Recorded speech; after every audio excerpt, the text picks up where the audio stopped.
પ્રસાદનો શીરો બનાવવા 1 વાટકી સોજી રવો, 1 વાટકી ખાંડ અને 1 વાટકી ગરમ કરેલું ઘી લીધું છે.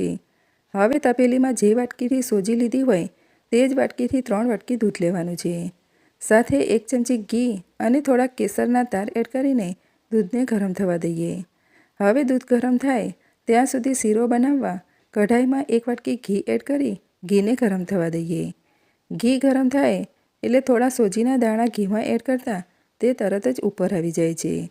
આ રીતનું એકદમ સરસ ઘી ગરમ થાય એટલે તેમાં 1 વાટકી સોજી એડ કરીને સોજીને બરાબર ઘીમાં શેકી લઈએ. તો 3 થી 4 મિનિટમાં સોજી શેકાઈને તેમાંથી ઘી છૂટું પડીને તેમાં બબલ્સ થવા લાગ્યા છે અને સોજીને શેકાવાની એકદમ સરસ સુગંધ આવવા લાગી છે. આપણે તેને વધારે શેકીને બ્રાઉન નથી કરવાનો. હવે તેમાં 2 ચમચી બદામ, 2 ચમચી કાજુ અને 2 ચમચી પિસ્તા એડ કરીને સારી રીતે રોસ્ટ કરી લઈએ.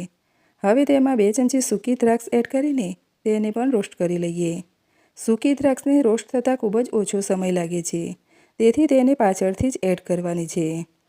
હવે થોડીવારમાં દૂધ ગરમ થઈ ગયું છે. હવે ગરમ દૂધને શીરામાં થોડું થોડું એડ કરતા જઈશું અને હલાવતા જઈશું. દૂધ એડ કરશું એટલે શીરો થોડોક ઢીલો થશે, પરંતુ થોડીવાર હલાવતા જઈશું એટલે સોજી બધા જ દૂધને એબ્ઝોર્બ કરી લેશે. તો થોડીવારમાં સોજીએ બધા જ દૂધને એબ્ઝોર્બ કરી લીધું છે. હવે તેમાં 1 વાટકી ખાંડ એડ કરીને ખાંડને શીરામાં બરાબર મિક્સ કરી લઈએ.